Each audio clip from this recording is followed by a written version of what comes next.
was really more Robert McNeil than anybody, and folks. I mean, I was party to it, but in all fairness and all honesty, I mean, I carried the mail with him. We went to talk to Ralph Rogers. In fact, by Ralph Rogers had then become chairman, the late chairman of the PBS board, and I'll never forget this. We went down to see him. It's Robin's favorite story. We went down to see him about broadcasting the Watergate hearings and had dinner with him and his wife at his house in Dallas. Gracious people, wonderful people, the Rogers. And we said, Mr. Rogers, we believe these Watergate hearings are going to be an important thing, and we think public broadcasting should broadcast them gavel to gavel, and possibly even rebroadcast them at night.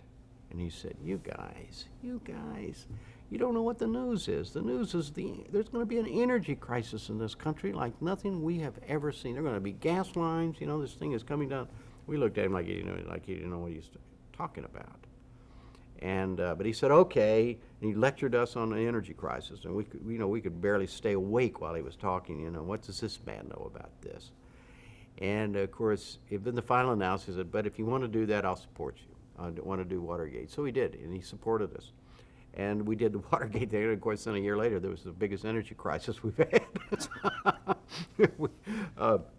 But there was another man involved in this. It's very important. His name must be mentioned. That guy was named Jerry Slater, who was the vice president of PBS.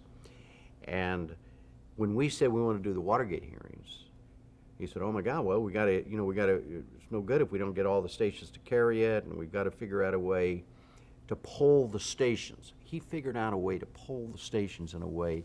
It's like, he didn't rig it. It's not like that. But do you want to run the Watergate hearings and be a hero in your time, or do you want to be a wimp?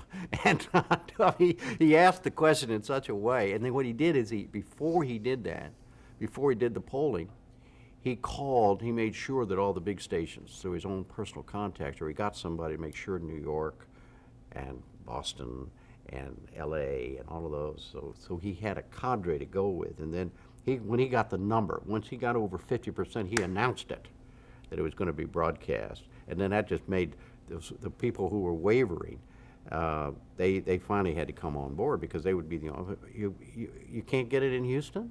I mean, everybody else in American public broadcasting has got the Watergate hearing. But Jerry Slater was the guy who was smart enough to realize how to get it done, and he got it done. And this was gavel to gavel, right? It's gavel to gavel, then replay at night. Where were you physically? Right here, actually. We sat with our backs to this wall, looking out, and the cameras were right here, and we had, of course, monitors that we looked at, and we had guests that McNeil and I sat at a table like this, and we had guests at either end, and it was a kind of a old-fashioned set, everything straightforward. There was very, very little. That wasn't in the round like we shoot the NewsHour now. Did you have access to any of the people who appeared at the hearings? Yes, we had Peter Kay, who was a correspondent, worked with us. And he was down at the hearing room. And we would go to him during breaks and all that sort of stuff. And he was terrific. He was another old newspaper man.